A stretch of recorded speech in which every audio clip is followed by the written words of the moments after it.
I guess we can go ahead and get started with some introductions, and then as folks join in, we'll go ahead and dive into the meat of the presentation and workshop today. So hi, everyone. I'm Caroline Yarbrough. I work at Calvert Impact Capital, and I'm going to be kicking us off today. I'm also joined by the wonderful and inspiring real stars of the show, the NDC team today. So Anne Finnegan, who leads NDC's Community Impact Loan Fund, a small business lending fund that is a part of NDC, National Development Council, a nonprofit community development organization that does small business lending, nonprofit lending, and also affordable housing development lending. So today we are going to talk about the community recovery vehicle. And we really appreciate you all tuning in, and thanks to the Sorensen Impact team for hosting us. We have been working over the past year on a community recovery vehicle that is a very large collaboration of nonprofit community finance partners that are really aiming towards setting up structures that are going to enable a more equitable and long-term recovery for not only small businesses in the US, but also all of the communities that have been really disrupted and experienced a lot of hardship over the last year due to the pandemic. So I'll go ahead and kick it off. So a little bit about Calvert Impact Capital. We're a nonprofit financial institution for those who aren't familiar. And we work mostly through private debt to mobilize private capital to create a more equitable and sustainable world. So we work both in the US and internationally, and we raise capital from retail investors, institutional investors, to finance intermediaries like CDFIs and other financial intermediaries that are really on the front lines of serving communities and getting capital to communities that are left out by the traditional capital markets. And so today we're going to talk a little bit more, as I mentioned before, about some COVID recovery small business lending funds that we've been working on since last March now. So Anne, do you want to do a quick introduction before I dive in? Sure. Thank you very much for the kind words, Carolyn. Very happy to be here today, and our thanks as well to Sorensen just for allowing us to share the afternoon and the session. For those of you who have been busy with other sessions, I hope they've been going well. Certainly sounds like they are, and I trust that you guys are all getting some interesting ideas and hopefully getting some networking in. We are joining you really, as Carolyn said, two parts of the whole. Calvert has been instrumental in setting these funds up and dreaming them up, first of all, and then setting them up around the country. And National Development Council is here. My colleagues, Osaremi Adekoy and Carl Speichner are here. We are really on the CDFI side of these funds. So Carolyn's going to talk very much about the structure, what the fund is, what it offers, the resource it creates for CDFIs. And I'm going to chime in kind of from the CDFI perspective, the boots on the ground, if you will. Our CDFI, NDC's CDFI that's active in these funds is our NDC Community Impact Loan Fund. Our name totally aligned with Sorensen, so we were thrilled to be on the agenda, and we're very much looking forward to this conversation. We are going to have, I think our plan is that we'll go straight through our presentation. Definitely flag us if you have an urgent question, but otherwise you can drop questions in the chat. We're going to monitor those, and we will have a Q&A session at the end right here in Zoom, because I'm a little limited and I have no idea how to get to Slack. So everyone's agreed to just stay right here in Zoom. If you have any questions or any thoughts, we'd be happy to go through those at the end. We have plenty of time. So looking forward to it. Wonderful. Thanks, Anne. So I'll start with some of the challenges that we are seeking to address and really want to be intentional on addressing with these programs. So these three challenges: structural credit gaps, racial and gender wealth gaps, and income inequality. These were challenges that were certainly exacerbated by COVID and have been really highlighted in many ways over the past year and during the pandemic. But these are structural issues that communities are facing every day and have been facing for decades.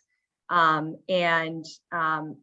know, we know that you know, they've been facing these issues prior to the pandemic, and with tools and resources that are built with these challenges in mind, our hope is that the economic recovery, and not only the next year or two, but the next 10 years that, you know, we're about to enter into, will be a more equitable recovery than the last one we experienced coming out of the Great Recession.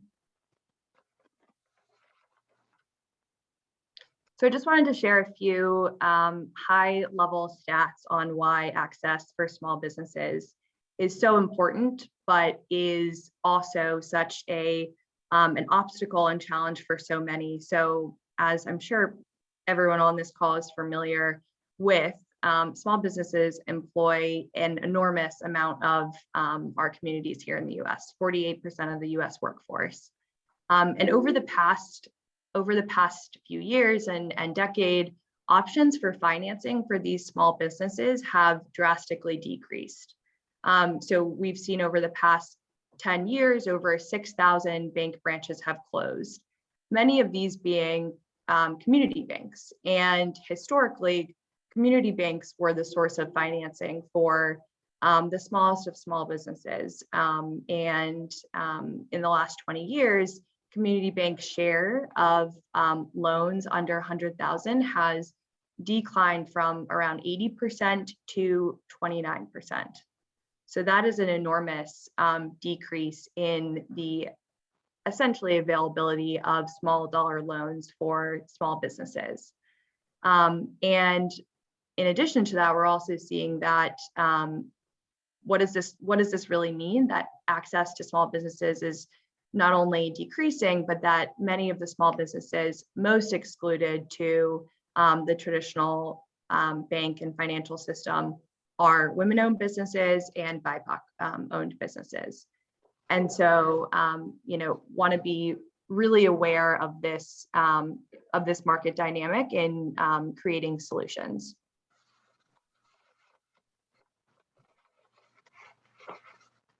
So also wanted to pull out some stats on just, you know, the experience coming out of the last recession, the Great Recession.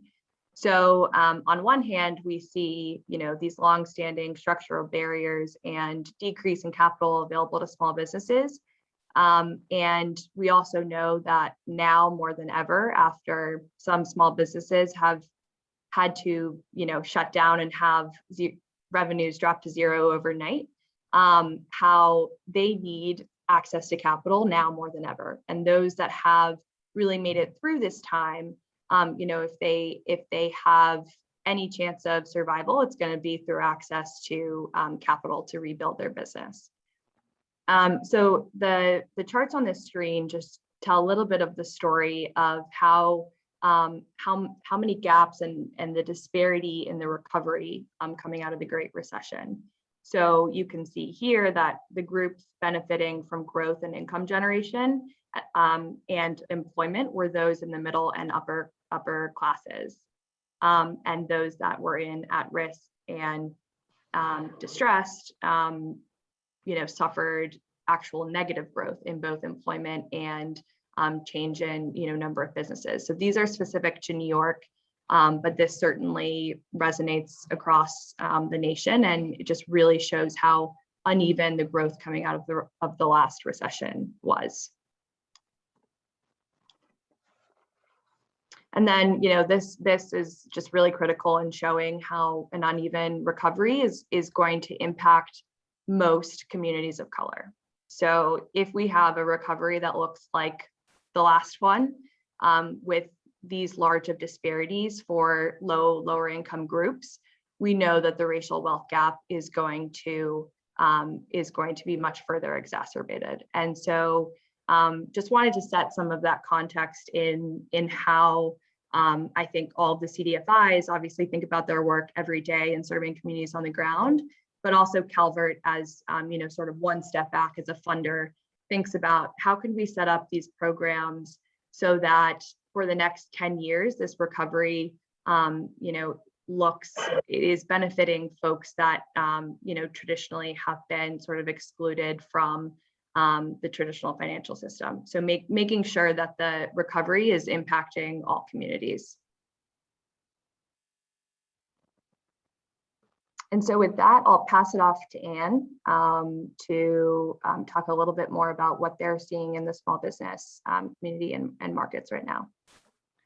Thank you, Carolyn. Thank you very much. I mean, as you said, I mean, our intent here with these funds, with this concept, is to make sure the recovery is very inclusive. So when Jeff and Sorensen asked us to think about a presentation that addressed financial innovations or highlighted financial innovations for an inclusive recovery, clearly these funds were the first thing that we thought about. We've been working on them for the past year around the country. As I mentioned, New York Forward started last spring, right at the outset of COVID in New York State, which was clearly hit hard and hit early by COVID. SOAR, which started just last month, the Southern Opportunity and Resilience Fund, which is the Eastern and Southeastern US. There's a California fund, a California-based state fund, and there's soon to be a Washington-based state fund, Washington Flex Fund. But it really, each of these funds is so mission aligned with that basic concept that this recovery be different than the last one, that it be inclusive, that it be supportive of those best able to meet the needs of underserved markets. And so it's very much small business centric, clearly, and very much CDFI centric. So that's what we're going to talk about a little bit. CDFIs probably know best just in terms of what they do day in and day out and where they do it and how they do it. They see the increased need for credit with small businesses, particularly those that are women-owned businesses, minority-owned businesses, BIPOC-owned businesses. And that's something that's not new to the CDFI community, clearly. It's probably not new to anybody that's on the phone right now, but it's something that these funds really do help us to address, is the need for capital that's out there. In the next 6 to 12 months, there is, more than more than 3/4 of Black-owned businesses are expecting that they need to access capital. That's a very substantial number. Probably, if we broke that down geographically, we'd have more for you to consider. But wherever you are right now, what this demand is. CDFIs deal with it every single day. It is increasing. At that same point, what Carolyn was just saying about the community banks kind of leaving the playing field, that has left a giant gap. The funds really are designed in this moment and going forward to address those gaps. So the estimates of those gaps pre-COVID were $87 billion. I can't wait to get some post-COVID numbers, mainly because I can't wait to be post-COVID. But that was a substantial gap a year ago. It has certainly widened. Can I flip to the next slide, Carolyn?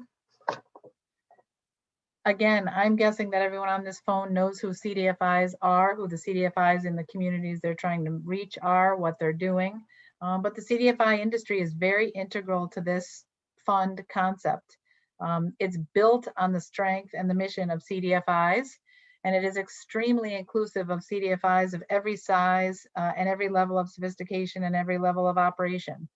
The most poignant thing, I think, that all these funds are really focused around is the fact that 75% of CDFI clients traditionally, day in and day out, are persons of low income, or they're located in low income areas.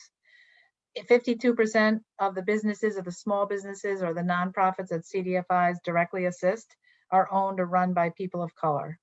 And almost half of them across the board, again, day in and day out, are women-owned businesses. So the very folks that we're trying to reach are the same folks that CDFIs deal with every single day, and they know the need, they know their communities, and they're really an integral part of each of these fund concepts. Switch to the next slide, Carolyn. So the whole concept of the funds was and is, and they're still open for investors of all types, both conventional and philanthropy, is that the funds themselves support the CDFI industry as they move through this COVID relief and hopefully now recovery process. For those that have survived, the small businesses that have survived, what we're hearing more and more is that for the survivors, 2021 and 2022 may be even more pivotal. A lot of decisions were made for them in 2020, like stay open, have to close, cut back, retrench. But now they're talking about where can they see opportunity to grow? Where can they see opportunity to expand? Where can they see opportunity to do something differently or more efficiently? Will they cut back in some areas and expand into others? Will they take advantage of opportunity? This could be 2021 and 2022 could really be breakout years for so many of these businesses. So our mantra is, the headlines might change, the news might change, people might stop wearing masks across the country, but as the news cycle moves on, we cannot forget the small businesses that are trying to figure out what their new normal looks like. And that's really the heart of the CDFI's mission. It's why the CDFIs are the heart of this whole fund structure. So speaking of structure, I'm definitely going to turn it back to Carolyn to talk a little structure for these funds. As I said, the ones that we just mentioned: New York, SOAR, California, Washington, and I'm not even sure what's next. Structure, Carolyn? Wonderful. Thanks, Anne. So yeah, just to dive in a little bit to the structure and what this community recovery vehicle actually is. So it's a partnership of local and national CDFIs. As Anne said, we have national lenders, we have super local lenders that only serve one region or one state. So it's very inclusive in terms of who's participating. And the model is really, it's a loan program created with sort of three driving aspects of the program. And what it is, as you can see on this slide, the first is capital. So it's a loan facility that provides low cost liquidity for the CDFIs so that they're able to originate loans, right now that are low cost and affordable to their borrowers. So the facility essentially acts as a multiplier on the amount of lending that the CDFI can do. So the CDFI, if they can do, $1 of lending on their balance sheet, they're able to then sell 95% of those loans, and that equates to $20 of lending. So the capital piece is really, really crucial in creating a purchase facility that allows the CDFIs to scale their originations. The second piece is the technology platform. So we have a centralized technology platform called Connect to Capital that's run through the Community Reinvestment Fund that acts as a centralized lead platform. So a small business will apply to the program, fill out a few basic questions, responses about their business. From that, they'll be matched to a community lender that best fits their needs, given their profile, what region they're operating in, et cetera. And so this really, not only does it increase access and sort of who can get access to these products, but it also limits the amount of time that CDFIs have to go and focus on acquiring new customers. And then the third is technical assistance. So each one of these programs has a network of wraparound support through technical assistance, not only from the CDFIs themselves, who, most of them have either staff as part of their CDFI that does, internal technical assistance with the small businesses, or they work with an outsourced business support system. So how we've sort of thought about this is there's a whole ecosystem of folks that are supporting entrepreneurs, supporting small businesses and nonprofits. And the goal of this program is really to almost, I would say, electrify the grid of technical assistance.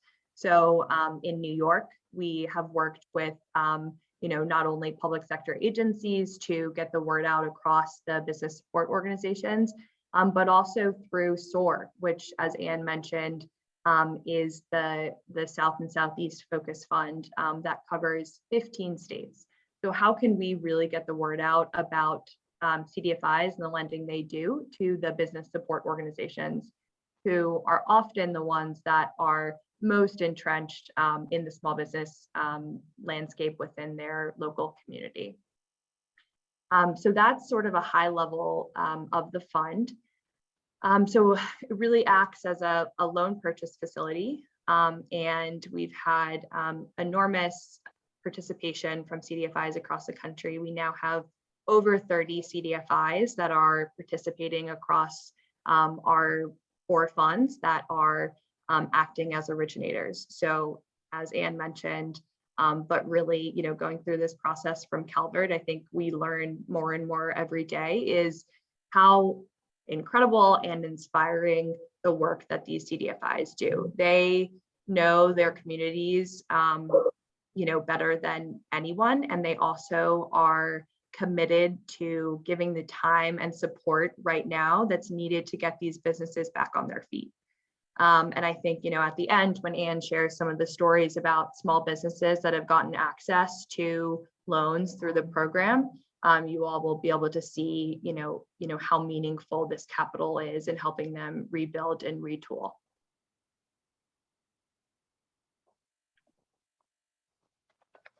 So the first fund that we launched was the New York Forward Loan Fund. And this, I would say, was started as sort of the pilot fund and quickly scaled and turned into a really incredible collaborative program. We have commitments from private sector partners and public sector partners to capitalize the program. So as you can see on the left, we have loans and grant capital that is committed to the New York Forward Loan Fund. Again, that fund acts as a purchase facility for these 5 CDFIs. So Ascendus, CPC, NDC, Pursuit, and True Fund all participate in the New York Forward Loan Fund and have been originating loans to small businesses across New York State. So I'd add it's small businesses, also nonprofits, and small landlords who have been impacted by COVID. And just to set the stage a little bit, we launched this product last May in New York State. So just thinking of sort of how monumental that was, as New York was really the epicenter of COVID at the time and was probably the most impacted state at that time in terms of economic disruption. And so, the CDFIs have done an enormous amount of work from last May until they're still originating loans today to get this capital out to their communities. And just to give a little more background on the structure of it. So as I mentioned before, the loans that are originated through the program are low cost and flexible. So it's a standardized loan product, and all of the CDFIs originate the same loan product to their borrowers. And they sell that back to the loan purchase facility, which is a blended structure. So we have Class A, which is a senior loan tranche. We have Class B, which is a subordinate loan tranche. And then we also have 2 public sector agencies that are providing grant capital that serves as the loan loss reserve for the fund. So we completely understood that last May, when we were arranging a structure like this, that investors would need some level of subordination in order to get comfortable investing in this fund. And so the public sector capital, but also the catalytic philanthropic capital that came in from a mix of both impact investors and philanthropic foundations, was absolutely critical to scaling this program. And we have the program has scaled to about 120 million in total capital committed. And we are now thinking about, okay, this has been a wonderful program this year, but how can we sustain this in the future? Because it has been, we've learned a lot of lessons, but we've also gotten, the CDFIs have gotten a lot of capital out to their communities, and see this as a really effective way to essentially create a secondary market for their loans.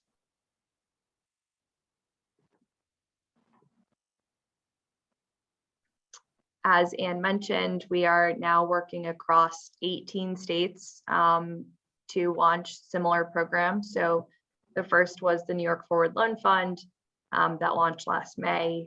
The California Rebuilding Fund launched last November, and SOAR launched last month.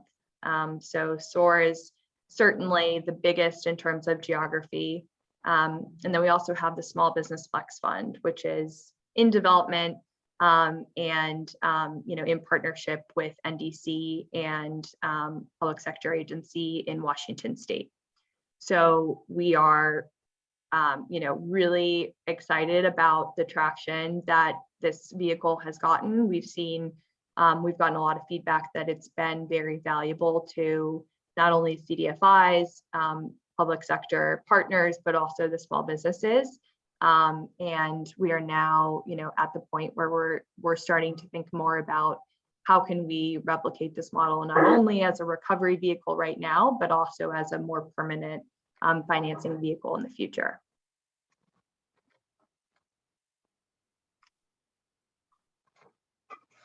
These are the wonderful CDFIs that have been working across these programs. So we currently have 30 CDFIs that are participating, some in multiple regions. So NDC is a great example. They are an originator in both New York and SOAR, and will be in the Washington State Fund. But as you can see here, there's a lot of diversity in terms of type of lender here. So we have the more national scaled lenders. We also have very local, smaller community lenders that might only serve one state.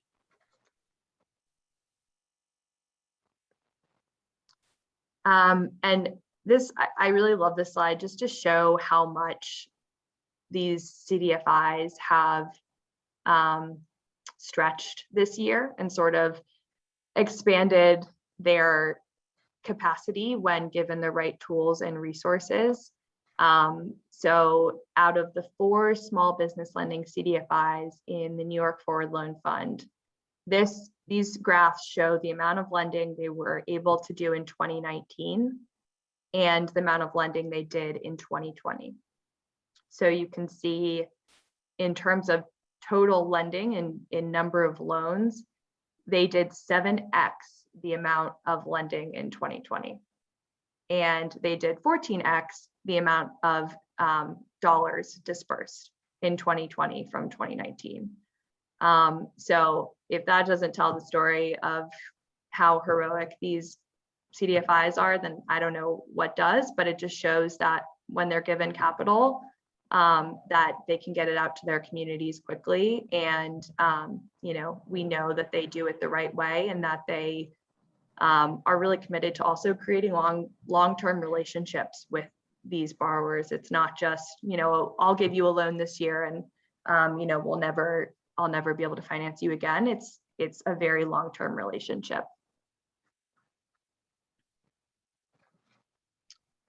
And to share some of these are just some of the numbers aggregated of who these programs have served.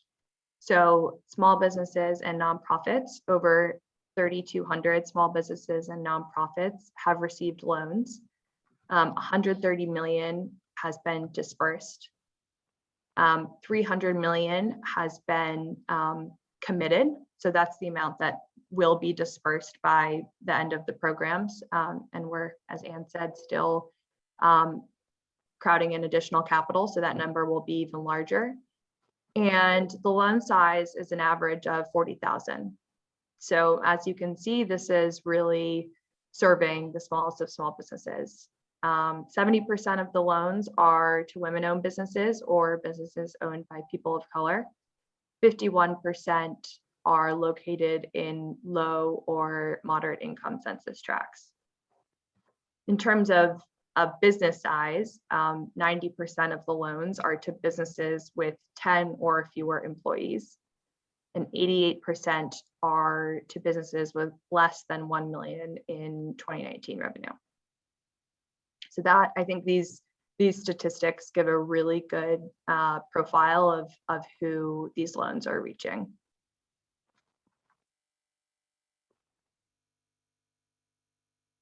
And then I think I already mentioned these, but you know, the goal of these programs is really to equip CDFIs with what they need right now to continue to get capital out to their communities.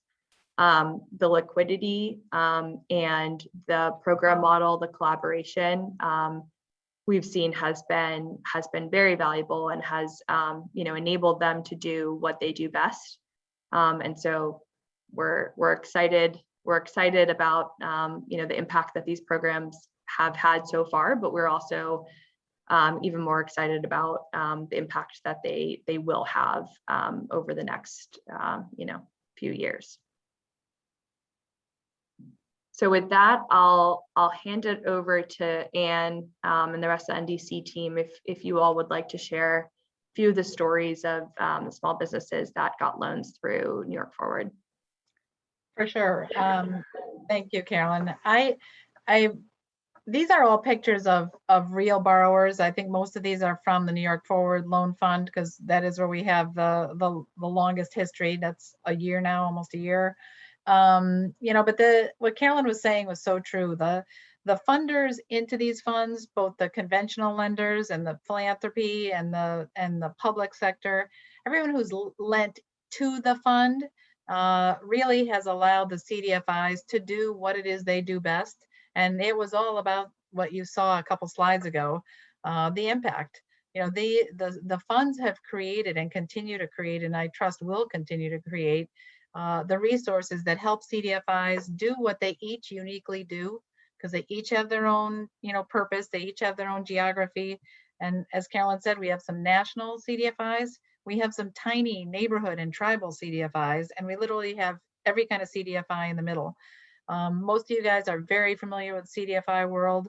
You know that our target markets are persons of low income, actual persons of low income. That's another impact number. 51%, I think Carolyn said, were in low and moderate income areas. Our experience has been that almost 70% of our borrowers, our actual entrepreneurs, are low and moderate income. That's huge. We have CDFIs focusing on Black-owned businesses, on Latinx businesses. We have CDFIs, like I said, that have their unique mission, but are very unified, I think, in perspective. And the one thing that's always been lacking is the capital. So the fund gives us the ability to leverage our impact. You know, for the CDFIs that have shown up and just gone to work, it is literally the ability to do 10 or 20 times the amount of work that we would otherwise be able to do. And the perfect timing is that there's so many businesses in need. It's really created a win-win-win situation. And obviously, I'm a fan. So we are the CDFIs are out there. They are, as I said, each true to their own mission.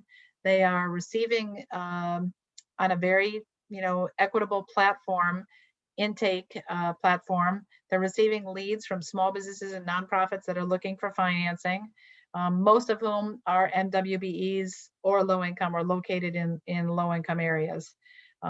So I just can't tell you enough. So we decided to show some pictures of some of our actual borrowers. And none of these were folks we even knew before the New York Forward Fund. These are folks that didn't know such a resource existed. I will tell you, I've been doing small business lending with NDC and with the community bank for decades. I'm not going to tell you how many decades. But never in my life have I met so many people, so many entrepreneurs who've never had to borrow money before. They have never looked to other resources. They didn't know such a world, the CDFI world, existed.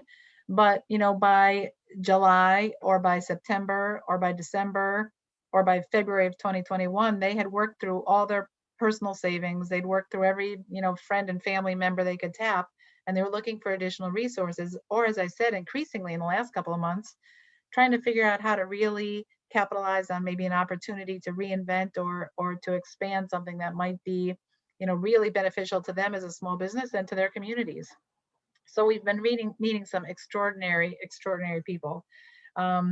This is one of our first nonprofit lenders, or borrowers rather, Kyle Savage. He operates a children's theater group in Long Island. After school and summers, he is the place where countless kids from local schools spend their free time. He's got quite a brag book, and we are happy now to be part of that. Really phenomenal little business, tiny. And as I said, a nonprofit. He did not have any resource. He maxed out his credit cards, and he literally turned to New York Forward with, and I'm going to say, an audible sigh of relief. So it's been fantastic. Next one. This one, actually, another phenomenal little New York City business in the travel industry, which was somewhat touched by COVID. Her world went from being all that to being completely gone in a matter of weeks. Really interesting little business, was able to pivot with this resource and in combination with PPP and EIDL and friends and family, was able to pivot and really truly reinvent herself and her business. And she is very much on the way back. Another phenomenal little, that's a woman-owned business in New York City. Do you have any others? This is actually, this is Osiremi's, one of Osiremi's borrowers. Really another business, hospitality industry. Also, you might know, somewhat touched by COVID. In New York City, her business went from crazy busy to non-existent overnight. She really did use her New York Forward loan proceeds to completely pivot her business.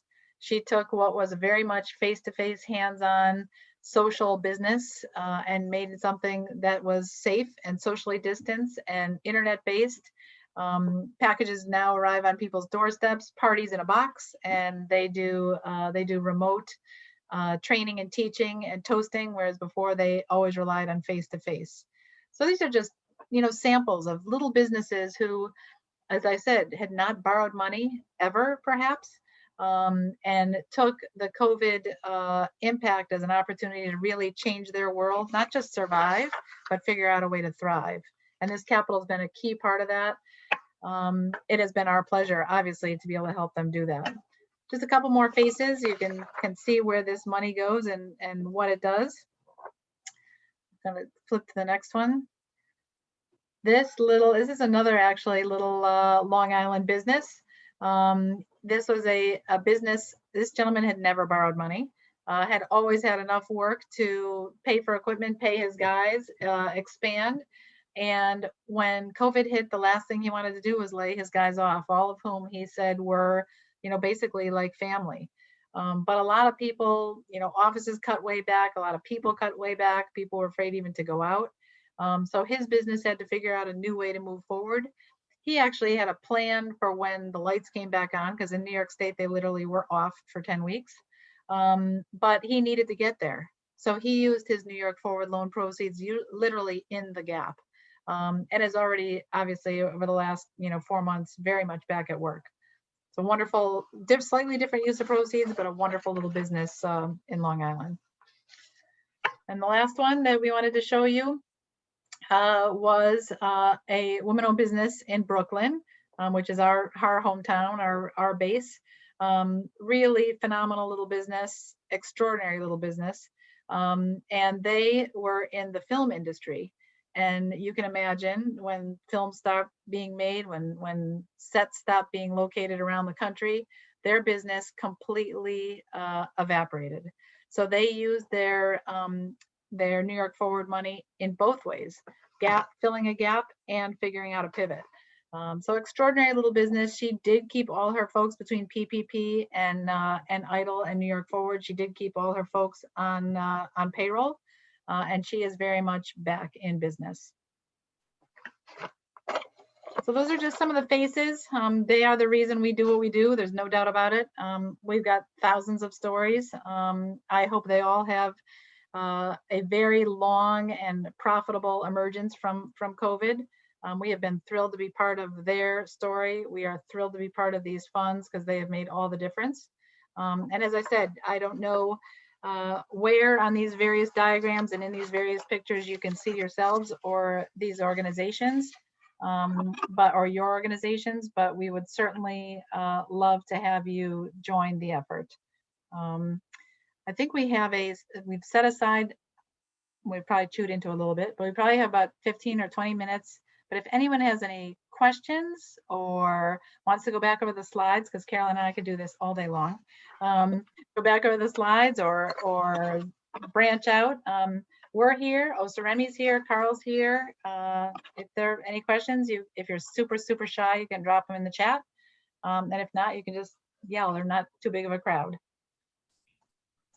Hi, thanks. I'm sorry if I missed this, but do you have expansion plans for different parts of the country, or are you mainly staying where your map indicated? Yeah, so I can take that one. And so I would say that SOAR, the Southern Opportunity Resilience Fund, actually started as a smaller geography. So the way it started was we had actually a foundation that was interested in serving Texas. And so it started in Texas and looking at the CDFIs that serve Texas. And we quickly realized that the CDFIs that serve Texas, a lot of them actually lend in nearby states. And so that as that program grew, it sort of evolved to where do these it's really about the CDFIs, where do they lend to and where do they see demand and gaps? And so I would say in terms of expanding to the rest of the US, we sort of take the approach of we try to make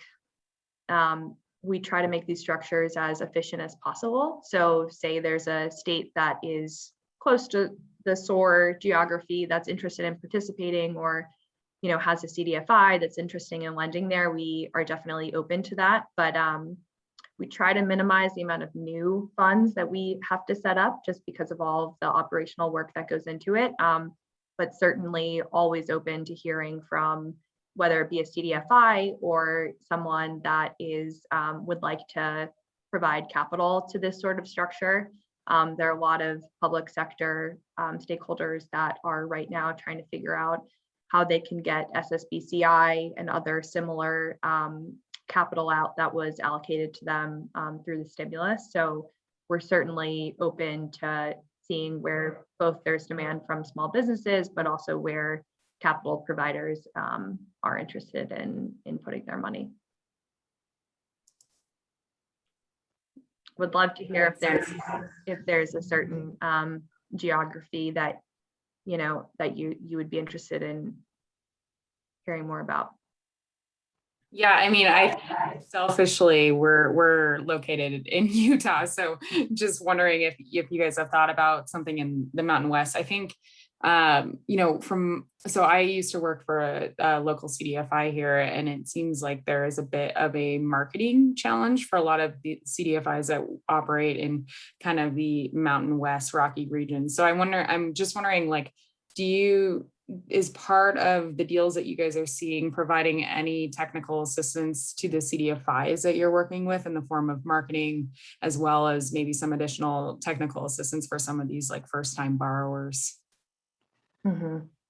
Well, this is one of my hot topics. So CDFIs are really, really good at a lot of things.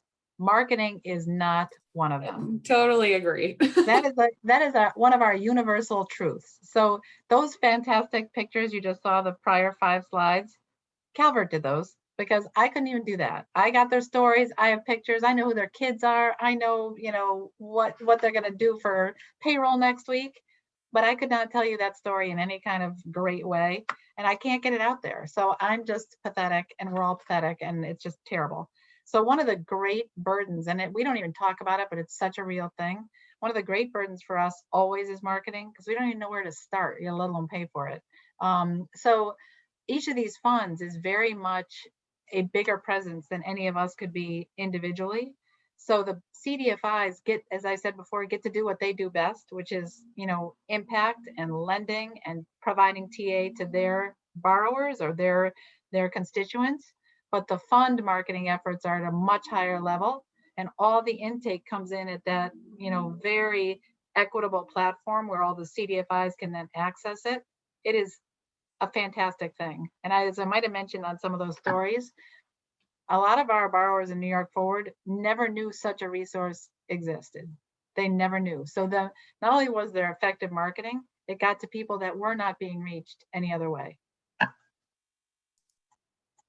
Yeah, that's helpful. I mean, we definitely have the same challenge here, and it's like you have a bunch of nonprofits operating the space that just are under resourced, as all nonprofits are, and getting the marketing and then the TA. It just seems like it would be a big push if you're all of a sudden increasing your lending capacity by 20 times, right?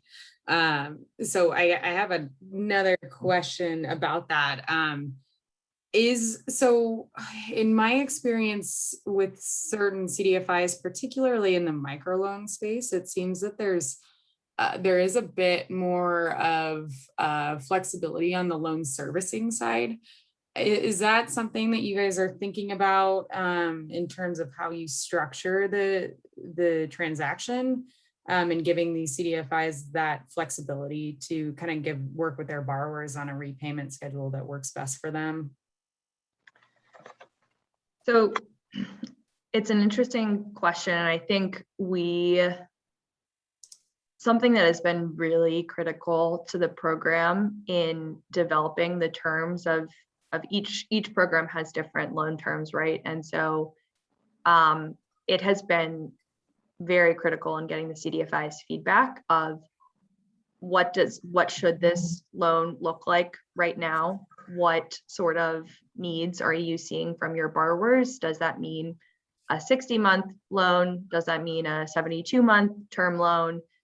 So getting that feedback has been really critical. I would say on the flip side, from a structural perspective, the standardization of the loan product makes it facilitates it being sold to the loan facility and facilitates that loan facility having a certain risk profile that investors can understand and are willing to put their money to. So it's a balance really of trying to figure out what the needs of the CDFIs and the small businesses are, with also trying to ensure that we have something that looks standardized enough that investors can wrap their head around. Right. And so I think particularly with the servicing, we've tried to structure it so that there are standard practices, baseline standard practices that the CDFIs should follow in terms of when repayments stop coming in from a small business borrower. What does that mean in terms of repayment to the fund? But I think we've tried to give them flexibility. Okay, if after you write this off to the fund, if you want to go and continue to pursue working with the borrower and collecting on this loan and helping them get back on track, you can, but it's not a requirement or something that we're going to mandate. So, and I don't know if you have anything to add in terms of balancing that, wanting it to be uniform across CDFIs and also letting each CDFI, continue their process and their, special sauce of how they work with borrowers. I mean, it's a very interesting model because, we've seen loan sizes from literally less than $1,000, I think 861, which can matter to the tiny business, up to $100,000 or now 150,000 in some of the funds. So there's a huge range, but the fund interacts with the CDFIs. The CDFIs originate all their loans and they service all their loans. So the borrower's connection is at the beginning, the middle, and the end with their local CDFI. They don't even know what the fund means to them. They don't know the fund is the source of their capital. They don't know any of that. They really deal with the CDFI in their neighborhood or in their community. So as Carolyn was saying, we as the funds are developed and I think, we can get to Nevada and Utah because we've definitely heard this a couple times now. We work a lot in Nevada and Utah. Carl, I think, is in Utah as we speak. And Lily would be here, but she maybe is in a part of Utah without cell service.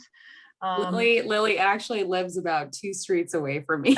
Well, she's not there right now because she has no cell service. So, Awesome. the program design is very organic. As Carolyn was saying, we come to what the standardized loan product looks like in a round robin conversation that takes probably weeks, in some cases months, with the participating CDFIs who know best, like what is needed. And they are prepared to stay in there for the long haul. None of these CDFIs is booking a loan and selling it and out.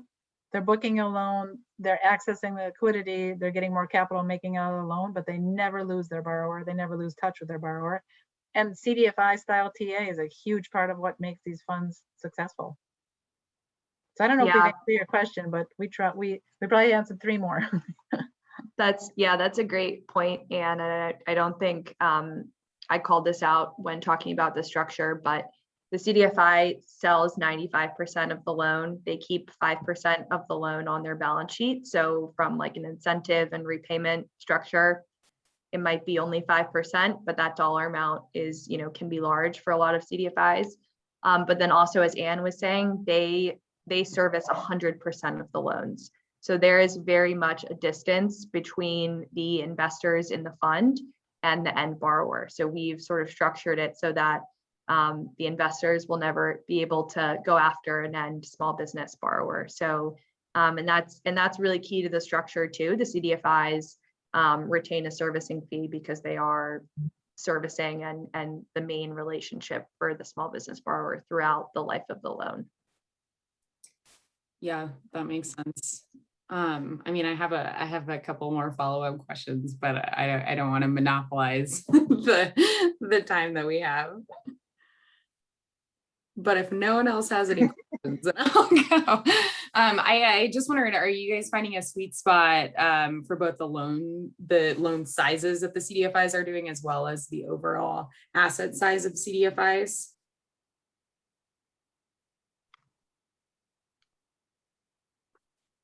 So the loan, yeah, go ahead. I was just gonna say the loan, the maximum is 100,000. So that's, I actually believe for the Washington fund, it might be 150. Yeah.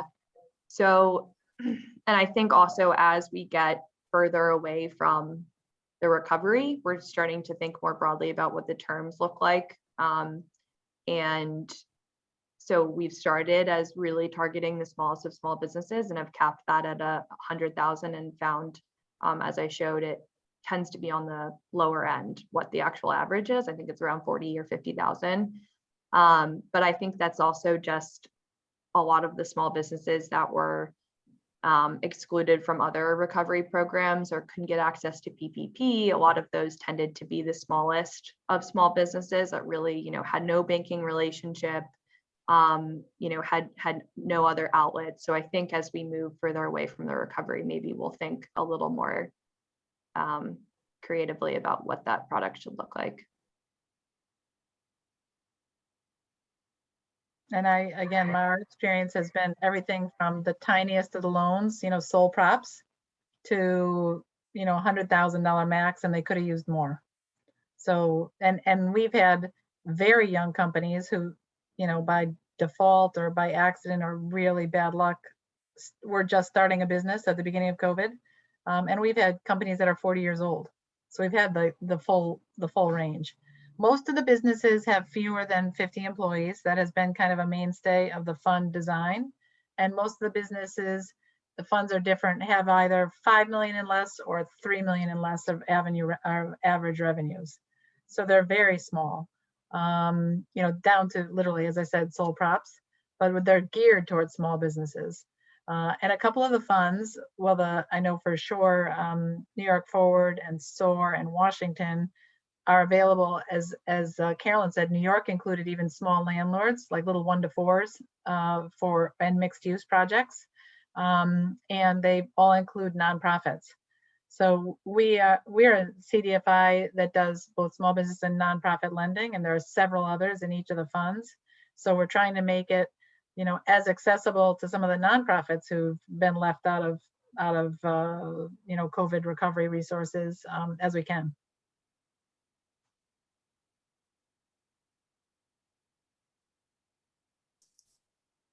Yeah, that makes sense. We had some similar troubles, and that's, I think going back to some of the technical assistance that you all mentioned, like for some of those borrowers that were left out of the initial PPP allocations, either because they didn't have a bank relationship or because they couldn't figure out the loan application. How to do it, right?